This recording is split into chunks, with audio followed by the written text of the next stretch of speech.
अहिंसा परमो धर्म की जय। आचार्य गुरुवर्षी विद्यासागर जी महाराज की जय। आचार्य सरस्वती महाराज की जय। संत की जय।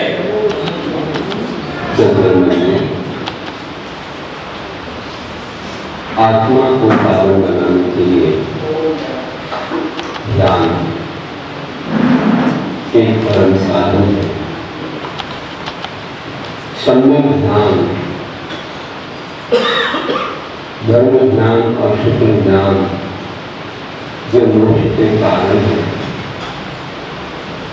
इन्हें प्राप्त करने वाला भव्य आत्मा अपनी आत्मा में संग्रहित अनादिकालीन कर्मों का क्षय करता है और अपने आप को संसार के बंधन से मुक्त कर देता है। हमने कहा था कि ध्यान एक अग्नि है जो कर्म के ईंधन को जलाती है।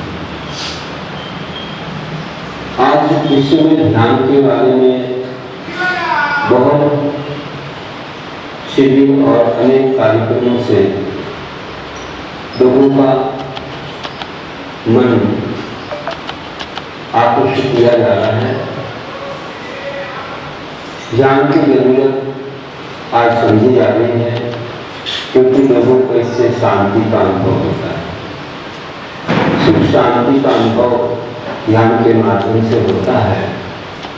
जब ध्यान के नाम लेने मात्र से या ध्यान की कुछ क्रिया करने मात्र से सुख शांति का अनुभव करते हैं, तो अगर जैन दर्शन से सम्यक ध्यान जो कि सम्यक दर्शन पूर्वक होता है किया जाए तो मैं कहता हूँ कि एक अलौकिक ही आनंद आएगा।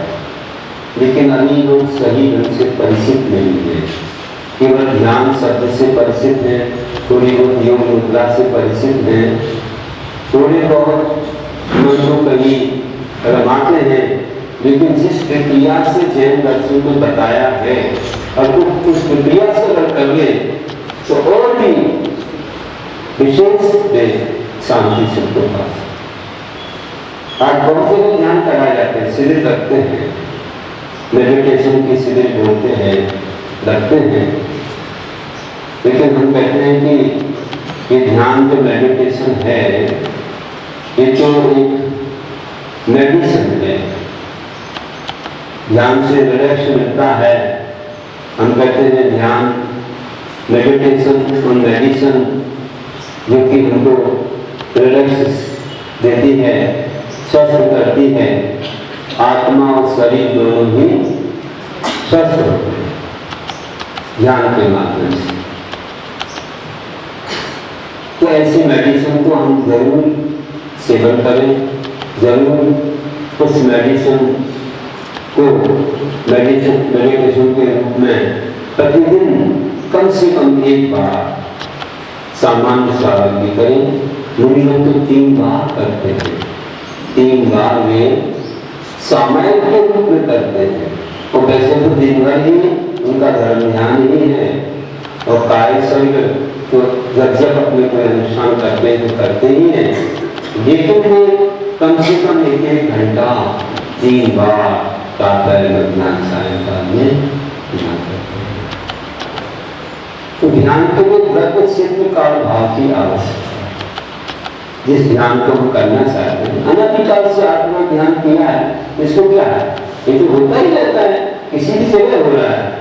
लेकिन धर्म ध्यान जो हमें करना है उसे योग व्रत क्षेत्र काल भाव की आवश्यकता है।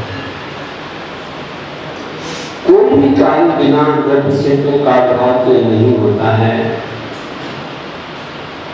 अब किसी भी क्षेत्र में देख लें, बात ऐसी है कि अच्छे कार्य के लिए अच्छे व्रत से काल भाव चाहिए। मिलते तो कोई नहीं है, आप लोग करते ही हैं, धन कमाते हैं तो उसको व्रत चाहिए, पैसा हो पूंजी हो तो आप दुकान खोल पाएंगे, व्यापार कर पाएंगे। क्षेत्र होगा, अच्छा क्षेत्र होगा जहाँ ग्राहक की अच्छी होगी तो उनकी कमाई अच्छी होगी। कार सही होगा, जिस कार में आपको अपनी दुकान खोलना चाहिए, माल बेचना चाहिए, ज्यादा पैसा है। भाव में आपके भाव से उत्साह ऐसा होगा, बहुत उमंग होगी, बड़े अच्छी व्यवहारिकता से काम करेंगे तो आपको ज्यादा धन का लाभ हो। इस तरह से व्रत क्षेत्र का भाव धन कमाने के लिए भी है और अन्य क्षेत्रों में भी आप भोजन बनाते हैं तो भोजन बनाने के लिए व्रत चाहिए। जब तक पैसा नहीं होगा तो आप सामान कहाँ से लाएंगे, और सामान भी व्रत है।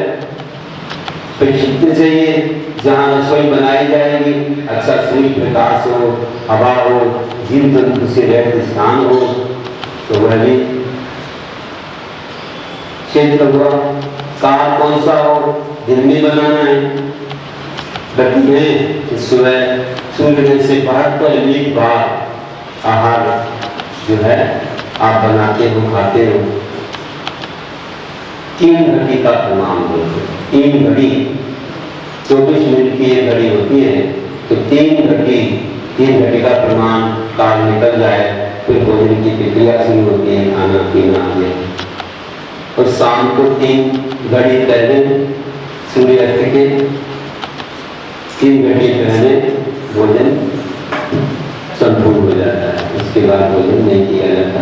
ये घटियों के हिसाब से है और सामान्य नियम को भी पालन करना चाहिए, तो अहिंसा का पालन हो। तो ये है भोजन का काल। तो व्रत क्षेत्र काल और भाव से उन्हें आपके कि मैं जो भोजन कर रहा हूँ इसके माध्यम से मैं धर्म करूँगा, मुझे शक्ति आएगी, उससे सामायिक करूँगा, ध्यान करूँगा, स्वाध्याय करूँगा, पठित करूँगा, उपकार करूँगा, समाज सेवा करूँगा, अच्छे कार्य करूँगा, धर्म की परंपरा चलाने का भी कार्य करूँगा। तो जैसे जिसके लिए हो सकता है अपनी भूमिका के अनुरूप वह करते हैं, आप उसके पीछे भाव रखते हैं। बेफालतू नहीं भोजन किया और समय ऐसे गवा देना है, अपनी शक्ति को व्यर्थ करना नहीं है, तो ये भाव है। इसमें भी बहुत ऐसे नियम संयम के साथ करते हैं तो वो भोजन सही उपयोग में आता है और जिसका वह है, जिसमें कराया है, जिसमें कमाया है, उसको भी पुण्य मिलता है, क्योंकि भाव बहुत उत्तम है। ऐसा जो आहार है मुनियों के लिए जाता है तो एकदम पात्र को गया सबसे ज्यादा पुण्य है, नहीं तो आदिका सुरभिका पद्माधारी को जाए तो मध्यम है, और एक सम्यक दृष्टि को जाए जो विकरा का भक्त है तो जघन्य है। लेकिन अपात को जाए जब कुपात को जाए तो उसमें कोई पुण्य नहीं है। कुपात मिथ्या दृष्टि है तो उससे भूमि आदि मिलती है। अपात तो वैसनी है, उससे तो दुर्गति में चले जाते हैं क्योंकि उसका वो दुरुपयोग करता है तो अपने को भी समर्थन का पाप लगता है। इसलिए ध्यान रखना है कि सद्भाव दान होना चाहिए। एक सामान्य सी चीज को बचाना गलत नहीं है, दया है, लेकिन मानव में वो पाप कर रहा है तो उसको सहायता करना तो पाप का समझ। सामान्य से अपन चीटी को भी बचाते हैं, कोई भी जीव को बचाते हैं, गायों को बचाते हैं। तो पहला था कि इस प्रकार द्रव्य क्षेत्र का भाव जैसे धन कमाने में, आहार बनाने में आवश्यक है, वैसे ही ध्यान के लिए भी आवश्यक। सम्यक ध्यान हमें करना है। धर्म ध्यान है कि आगे विषय, अपार विषय, किताब विषय, संतान विषय हमें करना है। क्योंकि शुक्ल ध्यान तो आज पंचम काल में होते नहीं है, मुनियों को होते चौथे काल में। तो पंचम काल में भी धर्म ध्यान से बहुत कर्मों की निद्रा होती है, सदगति के द्वार खुलते हैं और वर्तमान में सुख और शांति का अनुभव होता है। अशुभ आश्रय से बच जाते हैं। आगे उनको वे जो आश्रय होते कर्म आए हैं, पुण्य आए हैं, तो हमको वे सहायक नहीं बनेंगे। वो पाप आ जाएगा तो दुर्दाई होगा। इसलिए अच्छा द्रव्य क्षेत्र का अनुभव कौन सा होता है? आचार्य पुष्पा स्वामी ने ईश्वरोपदेश में कहा है कि जैसे स्वर्ण पाषाण से स्वर्ण निकलता है, उसको अच्छे द्रव्य क्षेत्र का अनुभव मिले तो स्वर्ण निकलता है। वैसे ही आत्मा से परमात्मा बनती है, उसे भी अच्छे द्रव्य क्षेत्र का अनुभव से उन्होंने कहा योग्योपादान योगेन दशदा शरणिकामता लज्जादि स्वादि संपत्ता बाकुलोदात्मकामता। क्या बोला है? योग उपादान के मिलने से एक पत्थर में अच्छे निमित्तों के माध्यम से द्रव्यादि स्वादि संपत्ति, तो इनके माध्यम से सुलभ क्षेत्र का आदि भाग मिलने से एक पाषाण में भी स्वर्ण प्रकट होना माना गया है। वैसे ही इस आत्मा में इसकी उपादान है, भव्य आत्मा है, शक्ति है मुक्ति लाने की, उसको भी सुलभ क्षेत्र अच्छे द्रव्य क्षेत्र का भाव मिले तो आत्मा परमात्मा बनती है। माना है कि मानो स्वर्ण पाषाण है, अंदर पाषाण से स्वर्ण बाहर नहीं आता। जैसे मल्ली पंथ में स्वर्ण है कहते हैं, लेकिन कभी बाहर नहीं आता, कोई प्रक्रिया नहीं बाहर नहीं। अंदर पाषाण से स्वर्ण बाहर नहीं आता, लेकिन स्वर्ण पाषाण हो जिसमें वह योग्यता है बाहर आने की, तो उसको क्या मिले? सुनार और अग्नि और उसके लिए और भी जो औजार चाहिए वे मिले तो वह इसको गर्म करके सब ठोक पीट करके और उसकी तालीमा अलग करके कुछ पदार्थ उसको मिला करके उससे निकाल देता है स्वर्ण। आजकल मशीनों से निकलता है, पहले स्वर्ण का निकाल देता। तो उसको द्रव्य चाहिए, क्षेत्र भी चाहिए, कहाँ निकालना चाहिए उसका क्षेत्र स्थान होता है। काल भी चाहिए, कौन सी काल में निकालने का दिन में किस समय, और भाव भी चाहिए, उतना ज्ञान होना और निकालने का भाव होना, उत्साह होना, उमंग होना, बिना इसके नहीं होगा। आज घर में सारी सामग्री रखी हो, भोजन बनाने की और महिलाओं के भावना है भोजन बनाना है, तो अपने आप बन जाएगा। भाव आना चाहिए कि मुझे बनाना है, लोगों को खिलाना है, अच्छे अच्छे हमको ध्यान में आना चाहिए कि कैसे किसको क्या मिलाना है, तो घर में भोजन तो बनता है, तो बहुत प्रकार का बनता है। किसी के स्वाद में कुछ होता है, किसी के स्वाद में कुछ होता है। आप देखो घर में चावलों के बनाया हुआ अलग अलग प्रकार का हो सकता है। अच्छी कला रहती है, अच्छा मन रहता है, तो वही चीज ऐसी बनती है कि देखते बनती है ना, स्वादिष्ट हो जाती है। तो नहीं तो बहुत सारी चीज उपयोग करने के बाद भी उसमें कोई स्वाद नहीं होता है या आनंद नहीं आता। तो ये अपनी अपनी बुद्धि है, अपनी अपनी कला है। तो कह रहा हूं कि भाव भी होना चाहिए। तो ऐसे आत्मा से परमात्मा बनाने के लिए सूर्य ग्रह में पहले जीव ग्रह भव्य आत्मा होना चाहिए। क्या बताया? भव्य आत्मा। अवश्य को कभी न रत्नात्रय मिलेगा न मोक्ष। ध्यान क्या करेगा? उसको सम्यक ध्यान हो ही नहीं सकता, क्योंकि सम्यक दर्शन के बिना धर्म ध्यान शुरू नहीं होता। सम्यक दर्शन जरूरी है। सच्चे देवता पर श्रद्धा उन्हें त्याग जब तक नहीं होगा तब तक धर्म ज्ञान की शुरुआत नहीं होती। इसे धर्म ज्ञान की शुरुआत को चतुर्थ गुण स्थान ऋषि का चौथा। तो अच्छा द्रव्य है, भव्य आत्मा है, क्षेत्र कर्म भूमि, इसे भूमि में धर्म ज्ञान कर लेते हैं, लेकिन मोक्ष के योग नहीं हो पाता है। ऐसे कर्मों की निद्रा वहां प्रति वगैरह नहीं होते। भूमि में ऐसे कर्म करते हैं लोग, वहां भी पूजा अर्चा करने के भाव आते हैं और करते भी होंगे। वहां तो कल्पवृक्ष से सामग्री प्राप्त करके और जो हमारे एक एक हिमबन महाहिमबन आदि पर्वतों की पूर्व दिशा में एक जिनालय बने हुए, वहां जाके उनकी पूजा भी कर सकते हैं। के बाद नहीं लेकिन तो ना ऐसे पाप करते हैं ना पुण्य करते हैं, उन्हें आवश्यकता नहीं है ज्यादा, क्योंकि वहां ना तो यहाँ जैसे हिंसा चोरी दूसरी परिग्रह होता है, न यहाँ जैसे पूजा विधान होते हैं, ऐसा कुछ नहीं होता। वे कभी अगर करना चाहें तो पूजा भी करके आ सकते हैं, और आहार देना चाहें तो कभी आहार भी दे सकते हैं।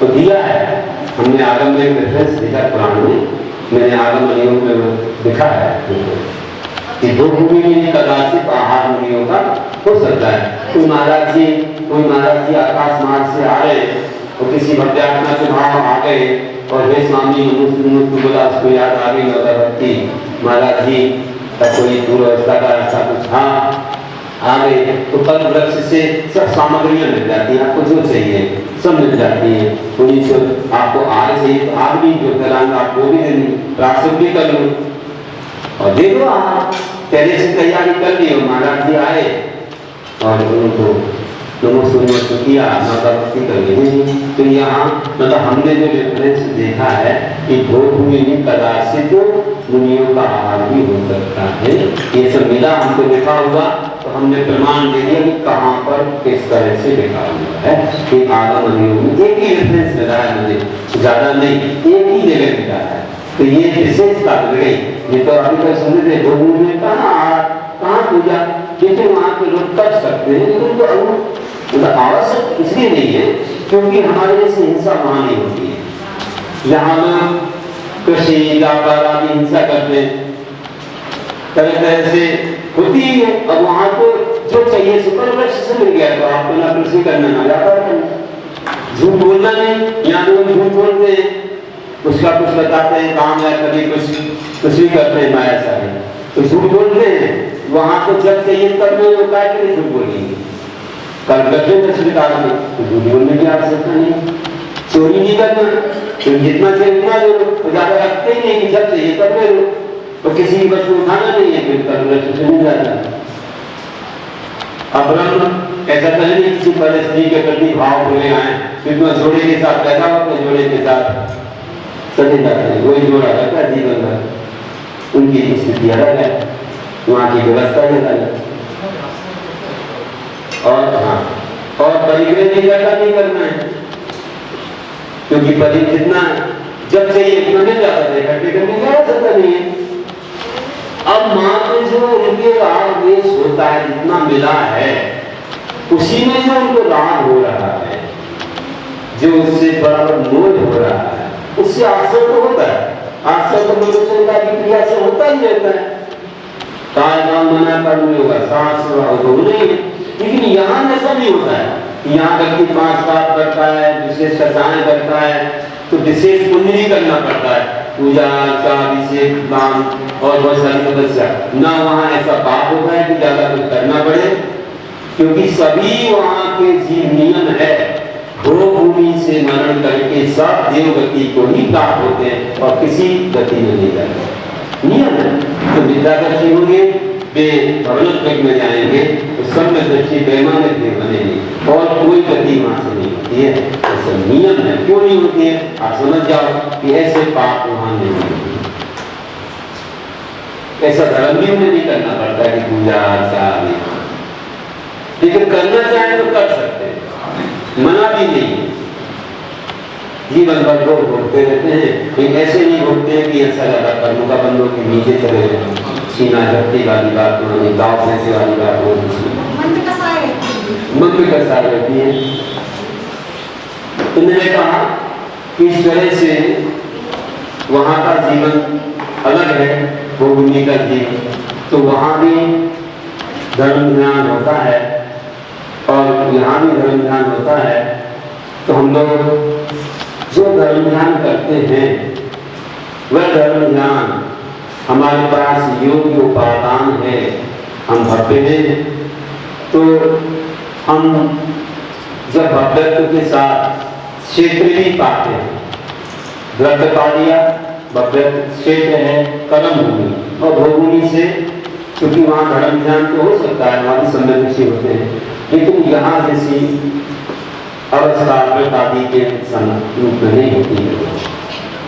तो ठीक है।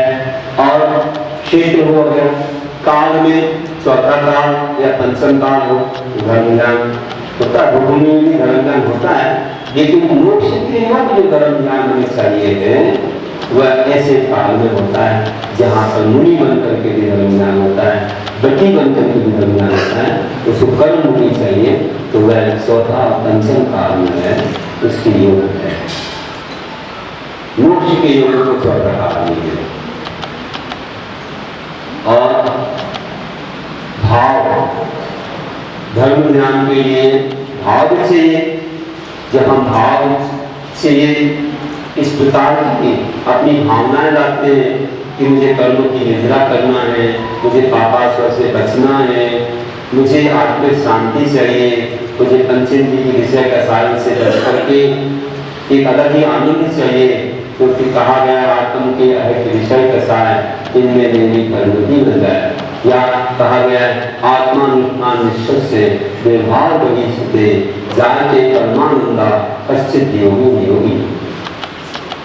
ईश्वर ने कहा है कि आत्मा के अनुष्ठान में जो लीन हो जाता है साधु, तो व्यवहार बाहर चला जाता, मतलब लेना देना कुछ करना, एक दूसरे से संबंध करना, ये सब छूट जाता है, पर वस्तु से सब नाता टूट जाता है, व्यवहार बाहर हो जाता है और निश्चय में लीन हो जाते हैं निराश। परम आनंद की कोई ऐसे परम आनंद की प्राप्ति होती है जिसको कहना बड़ा कठिन है। जाते परमानंद योगी, ऐसे योगियों को ऐसा आनंद मिलता है, तो वह चीज जो है वह ऐसी अवस्था में ही आती है। तो आप देखिए भाव हमारे अच्छे आना चाहिए, तब कहीं हम धर्म ध्यान कर पाते हैं। चलिए जैसे धर्म ध्यान तो प्रवृत्ति में ही हो रहा है, आप देव पूजा रूप पाठी स्वागत से दान दे रहे, तो भी धर्म ध्यान है, लेकिन ये प्रवृत्ति आत्म। अब निवृत्ति आत्म धर्म ध्यान कैसे करेंगे आप? उसके लिए भी द्रव्य से भाव चाहिए, थोड़ा अलग चाहिए। द्रव्य में आपका स्वस्थ शरीर हो, थोड़ा ध्यान देना।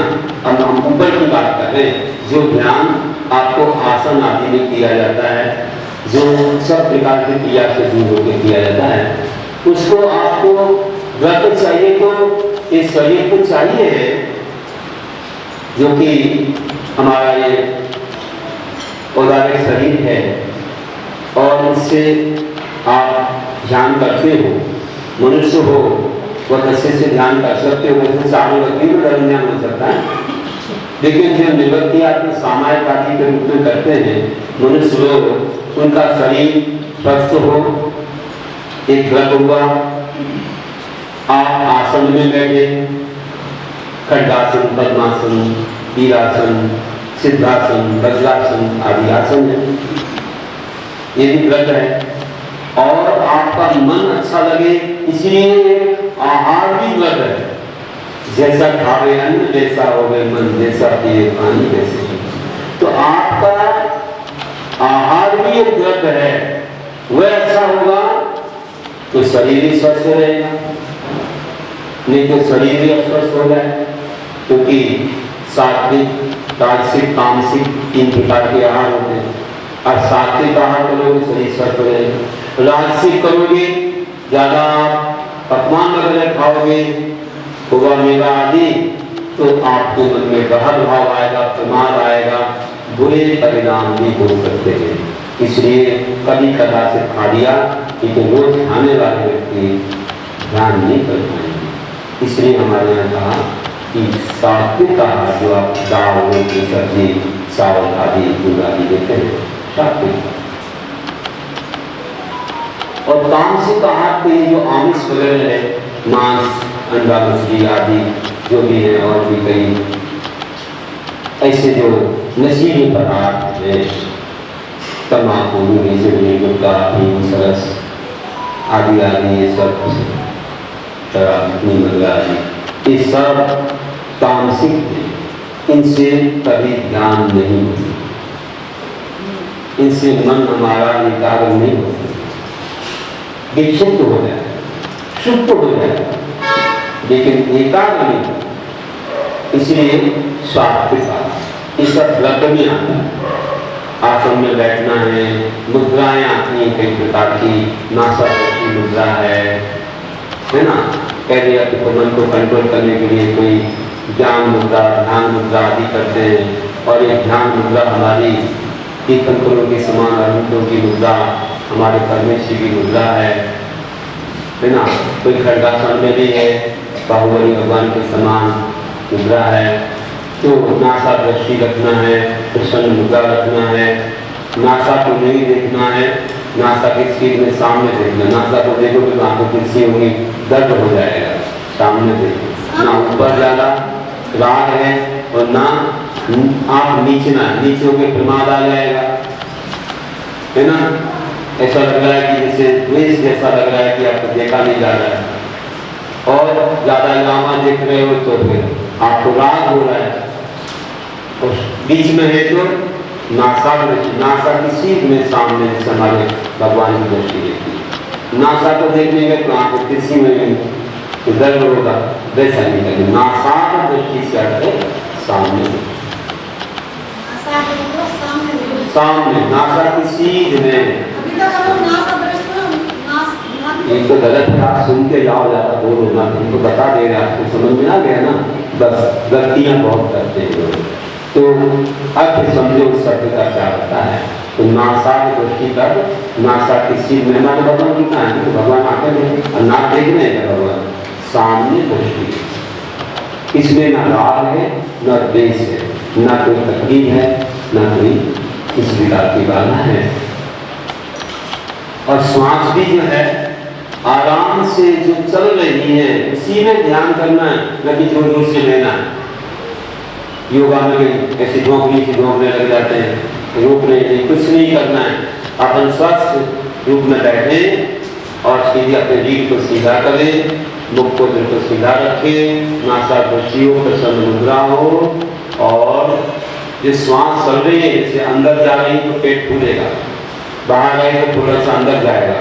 तो बस एक बार देख लो, बस उसी को देखते चले जाओ, ना जोर जोर से लेना है ना रोकना है, बिल्कुल स्वाभाविक अवस्था में उस पर नमोकार का चिंतन भी करते हैं। नमो ओंकार, नमो सिद्धार्थ, नमो हरिहर, नमो अंदर जाए तो नमो ओंकार, बाहर तो नमो सिद्धार्थ, अंदर नमो हरिहर, बाहर नमो ध्यान, अंदर नमो बाहर सब। ऐसे चिंतन करते रहते हैं, ऐसी चीज से श्वासोच्छ्वास होता है। श्वासोच्छ्वास पूरा हम लोग तो बाकी नमो का पर बुद्धि में कर देगा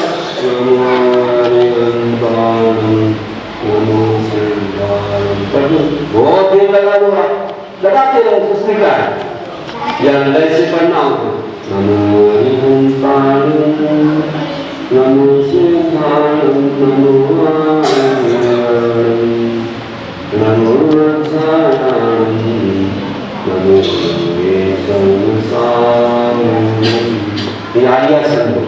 गाठाओं को करने देते तो बहुत देर लग जाएगी। अब कोई व्यक्ति श्वास से नहीं पढ़ता है तो बहुत देर तक कार्यशल कर सकता है, लेकिन श्वास से पढ़ने वाले को समय नहीं लगेगा, जो श्वास का समय वही लगेगा, उससे ज्यादा कम हम कुछ कर ही नहीं सकते। सामान्य समय लोकार्पण निकाल तो वो कुछ नहीं कर सकता है, वो जल्दी जल्दी नहीं पढ़ सकता, तो ये बहुत देर तक की समझ जाओ कि श्वास से नहीं कर रहा है, वह पढ़ रहा है नमो कारणम, तो बहुत देर तक नहीं, बस जल्दी भी हो गया, उसने पढ़ लिया, जल्दी जल्दी कर दी जल्दी, लेकिन श्वास का अपना समय निश्चित है, उसमें कुछ नहीं किया जा सकता। चलिए तो हमने भी कुछ चीजें जानी कि कैसे हमें द्रव्य में इन बातों का ध्यान रखना, और इसमें कुछ द्रव्य जीव द्रव्य होते हैं, कुछ अजीव भी होते हैं। जीव में तो अपनी आत्मा है,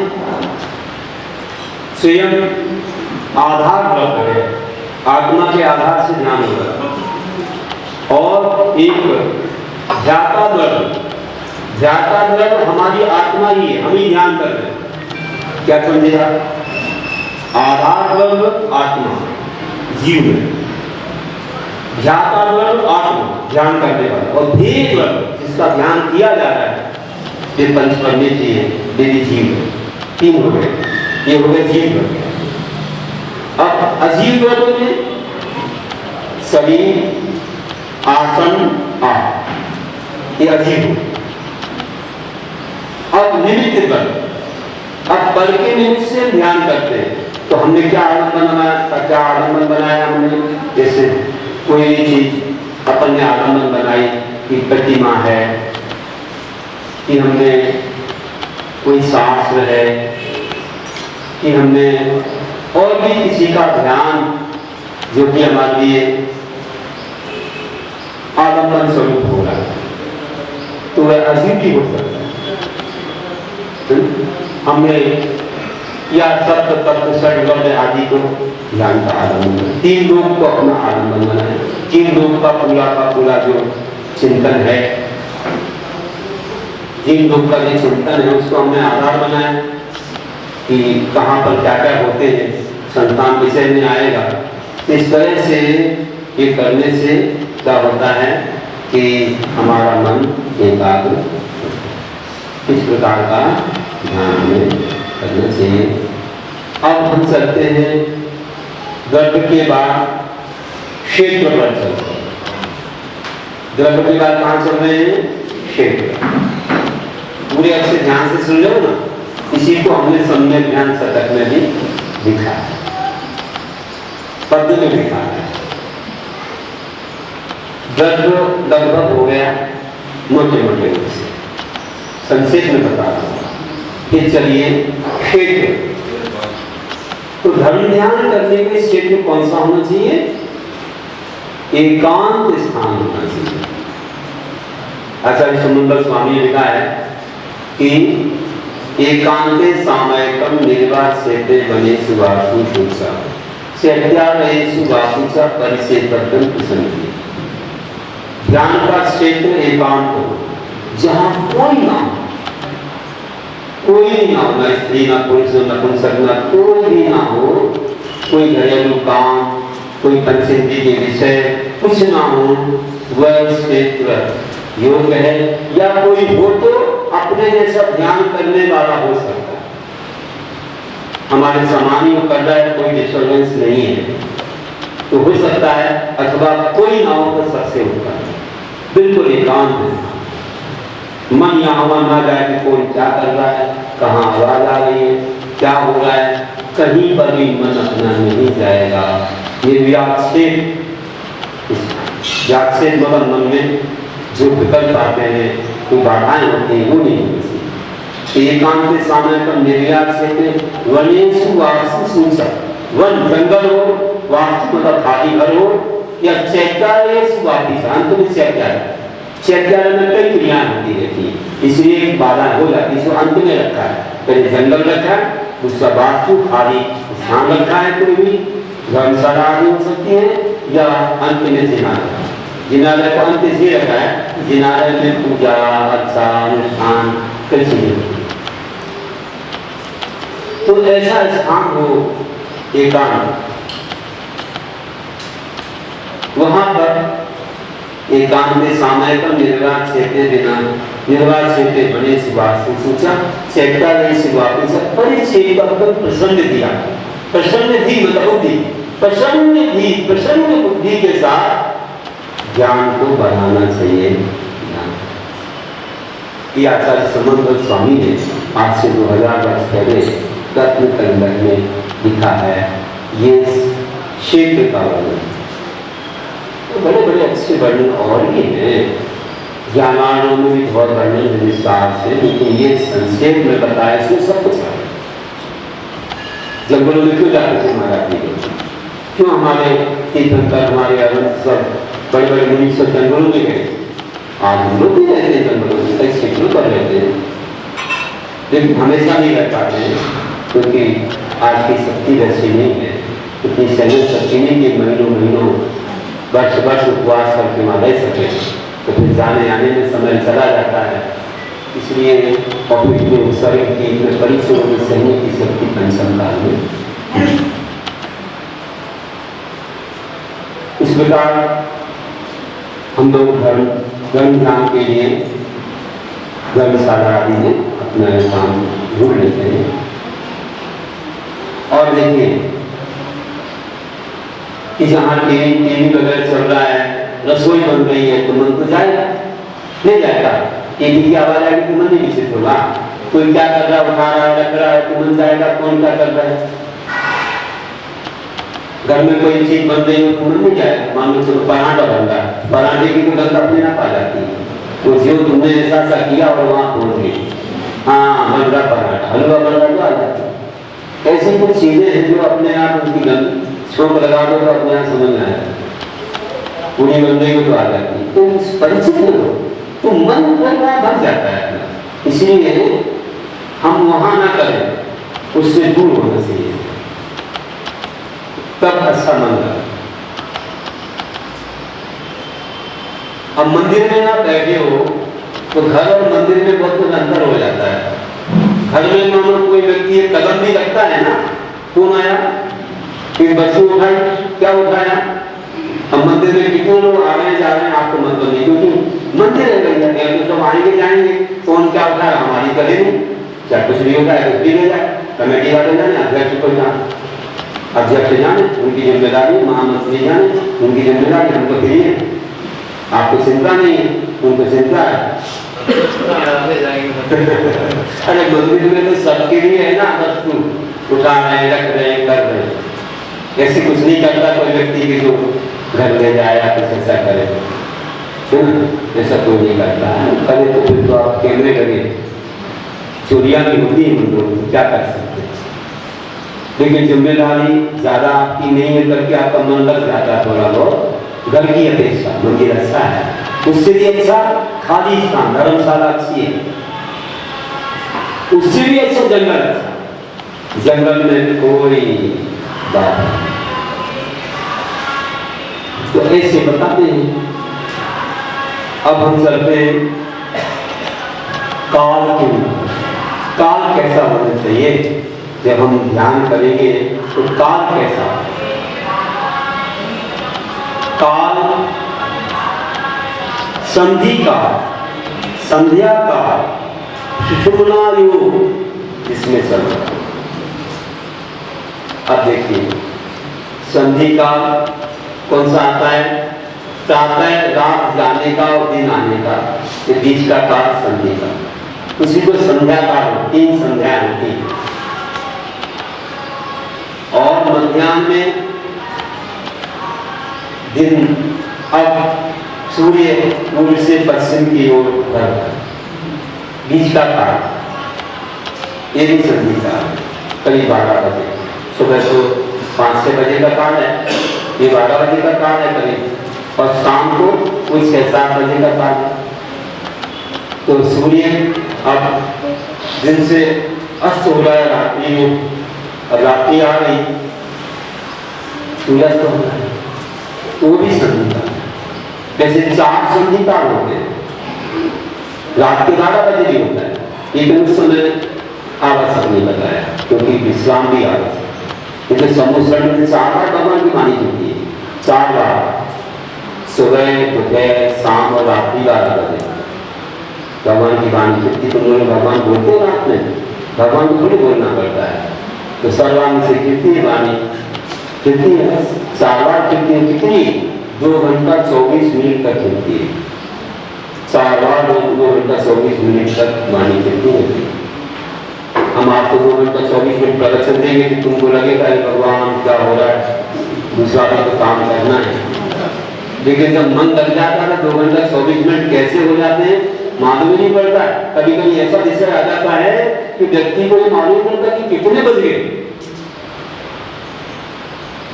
एक बार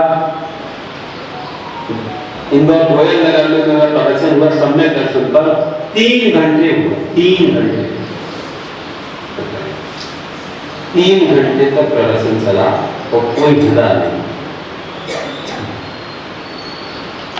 सबको नियम दिए, हाथ उठवाए, सम्यक दर्शन। विषय जब ऐसा आता है बहुत गहराई से और अच्छे उदाहरणों पूर्वक और बहुत तत्व और समझने लायक विषय, और कुछ रोचक विषय भी रहते हैं। हर लोग तो ऐसे रहते ही, उस विषय बदलते रहते हैं। आप भी पकवान बनाते हो, तरह तरह के पर्व में अलग अलग बनाते हो कि भैया कौन सा समय है, कौन समय है ना। रक्षाबंधन का गोटा बनता है,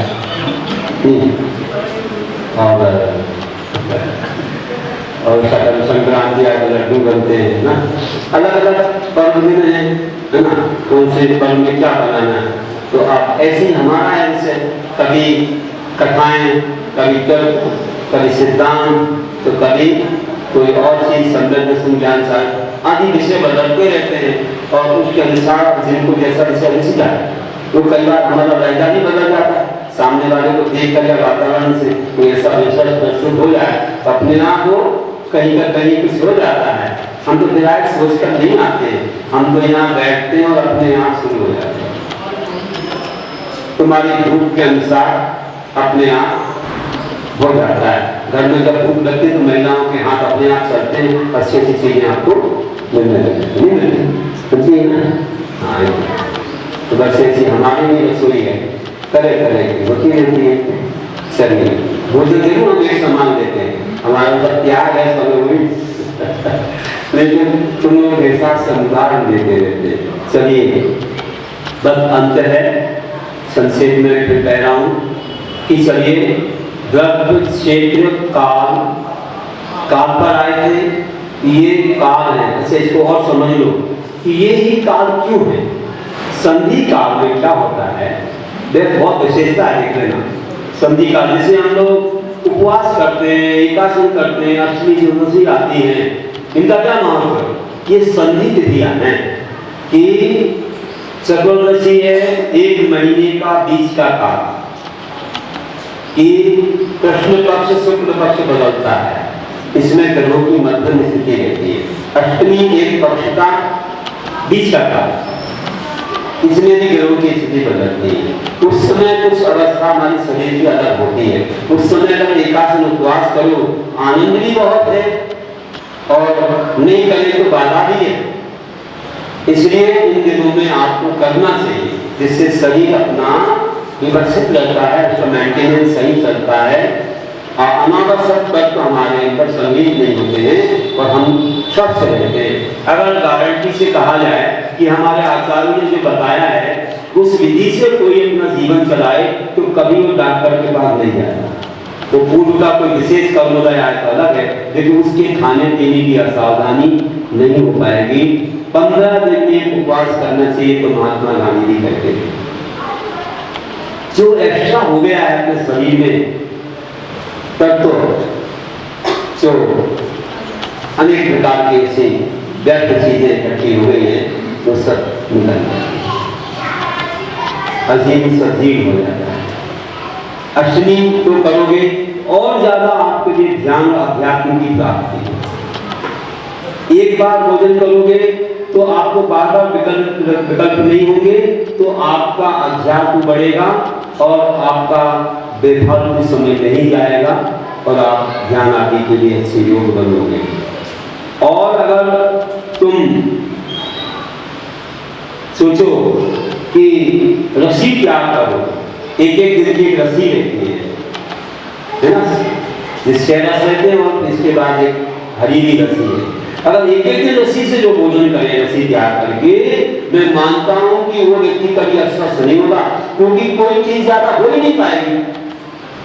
एक दिन नहीं खा रहा है तो संदेह हो गया, अंदर की सब चीज फिल्टर हो गई। कितना अच्छा हमारे आचार्य ने बताया, लेकिन आज लोग उसको कहाँ ज्यादा तो नहीं पालन नहीं कर पाते हैं। अगर करें ना तो बोल रहा हूं कि बिल्कुल शरीर में आपको कोई रोग नहीं आएगा, लेकिन फिर भी लोग गड़बड़ करते हैं। कोई तो एकदम ज्यादा खा देते हैं, पकवान खा जाते हैं, अब वो बैलेंस बिगड़ जाता है। ज्यादा शक्कर खा लेंगे, ज्यादा कुछ भी खा लेंगे, ज्यादा ठंडा खा लेंगे तो बिगड़ जाएगा। आप बहुत ध्यान रखो कि मैं मात्रा से खाना है, ज्यादा नहीं खाना। तो आप मात्रा से खाओगे, इतने सारे लोग हैं, हमको सबका भी ध्यान रखना है और हर वस्तु का अपन को उपयोग करना। ऐसा नहीं है कि अपन एक ही चीज खा लो, एक तृष्णा रहती है और उसी से अस्वस्थता आ जाती है, तो तृष्णा नहीं है। तो बोलना था कि ये संधि काल जो होते हैं, संध्या काल, इसमें देखो आपको बताऊं, इसमें सुषुम्ना योग चलता है। सुषुम्ना योग क्या होता है बताऊं आपको? चंद्र और सूर्य और चंद्र दोनों स्वर चलना सुषुम्ना योग है। जब संधि काल आता है, हम अच्छी रीढ़ को सीधा करके बैठते हैं, बैलेंस सही होना चाहिए। आपने ऐसा कर दिया तो फिर एक स्वर दब जाएगा, चंद्र दब जाएगा। आपने ऐसा कर लिया तो चंद्र खुल जाएगा, सूर्य दब जाएगा। अब आपको सही बैठना बिल्कुल सीधा, तो दोनों स्वर चलेंगे, दोनों श्वास चलेगी, बड़ा आनंद आएगा, ध्यान में कोई बाधा नहीं होगी। सुषुम्ना योग चलेगा, आनंद की प्राप्ति होगी, ध्यान एकाग्र होगा। इसीलिए संधि काल में जो मध्यम स्थिति रहती है उसमें सुषुम्ना योग चलता है। तो शरीर की आसन वगैरह का ध्यान, इतनी सूक्ष्म बातें हर जगह मिलती नहीं है। लोग कभी भी कुछ भी करने लग जाते हैं, कभी श्वास लेने लगे बोले हो गया ध्यान। ध्यान ऐसे होता। हमारे आचार्य ने प्रक्रिया बताई, उसमें बड़ा राज है, बहुत रहस्य है, तो वो काल बहुत महत्वपूर्ण है उसका। अब भाव को चलेंगे कि भाव कैसे होना चाहिए, तो भाव का तो आज समय निकल गया। अब कल देखिए वक्त पूरा हो गया, तो भाव पर चलेंगे। गर्भ से भावों को कैसे संभालना, अपने परिणाम अच्छे होना चाहिए, बुरे भाव नहीं आना चाहिए, और शुभ भावों को लाने के लिए, प्रशस्त भाव को लाने के लिए क्या क्या चिंतन करना पड़ेगा। आपको बहुत सारी चीजें बताएंगे, लेकिन आज नहीं, फिर बताएंगे। इसलिए अपने मन को काबू में रखो, बहुत संभाल के रखो। हवा चलती है, लहरें उठती हैं, हवा चलती झोंके चलते लहरें उठने लग जाती हैं, और हवा बंद हो गई तो लहरें रुक जाती हैं। आप लहरों में अपना मुख नहीं देख सकते हो, और लहरें जब रुक गई तो अपना मुख भी देख सकते हो। आत्मा में विकल्प हो कि लहरें जब तक रुकती रहेगी तब तक आपको आत्मा का दर्शन नहीं। हमारी इंद्रियां विषयों को ग्रहण करती हैं, विषयों ग्रहण करती हैं, इसलिए अपनी इंद्रियों को आप काबू में रखो। स्पर्शन को बिल्कुल बांध के रखो, कोई क्रिया नहीं करेंगे, रसना से कुछ नहीं, ध्यान से कुछ सुनने की भावना नहीं है, कुछ सुनने के लिए हमें कुछ गाना भी नहीं है, आंखों के साथ दृष्टि है, कानों के लिए भी कोई शब्द नहीं, हम एकांत में है। अब कहाँ जाएंगे दुनिया? तो कैसे मन को हमें विषय देना है कि उसमें रम जाए। जब होता है आपका ध्यान नहीं रहता है, आपका ध्यान नहीं रहता। कौन ने क्या कह दिया, कौन निकल गया, कौन आ गया, आपका मन नहीं रहता। इतना इंटरेस्ट नोटों के गिनने के समान साधुओं का, गतियों का अपनी आत्मा में रहता है, तत्व में रहता है। तुम्हें नहीं मालूम है कहाँ क्या। ये ध्यान रखना है कि कछुए की पीठ बहुत कठोर होती है और उसके चारों हाथ, जो उनके हाथ का हो, पैर का हो, और मुख बहुत कोमल होता है। जब वो देखता है कि कोई बाधक वस्तु आ रही है, तुरंत चारों पैर मुख अंदर कर लेता है, सुरक्षित हो जाता है। ऐसे हमारे साधु जो अपनी 5 इंद्रियों को अपने काबू में कर लेते, ध्यान के समय सुरक्षित हो जाते हैं, उन्हें कोई बाधा नहीं होती है। ऐसे उदाहरण है। अब और एक उदाहरण है, लेकिन वक्त हो गया है, आपको तो यहाँ नहीं लगता, बाहर वालों को तकलीफ हो जाएगी उनको दूध वगैरह की। इसलिए एक अच्छा दूरबीन का उदाहरण भी, दूरबीन अपन देखें, लेंस का उदाहरण है, और भी बहुत सारे हैं। अंत में यही करता हूँ कि आप लोग जाने समझें कि जीवन में हम अपने समय का उपयोग कैसे करें, किस तरह से अपने मन को अपने काबू में लें। तो कहते हैं कि दिन तक बीते हैं, केवल हम बीत जाते हैं। हम समय को कमा रहे हैं संसार में, दिन कब बीते हैं, केवल हम बीत जाते हैं। घड़े भूखे घर हो, स्वयं बीत जाते हैं। घड़े भूखे घर हो, स्वयं बीत जाते हैं। लेकिन जो बना देते हैं धर्म को अपना नहीं, जो बना देते हैं ध्यान को अपना नहीं, ये जन्म को छोड़िए मृत्यु तक जी जाते हैं, जन्म को छोड़िए मृत्यु तक जी जाते हैं।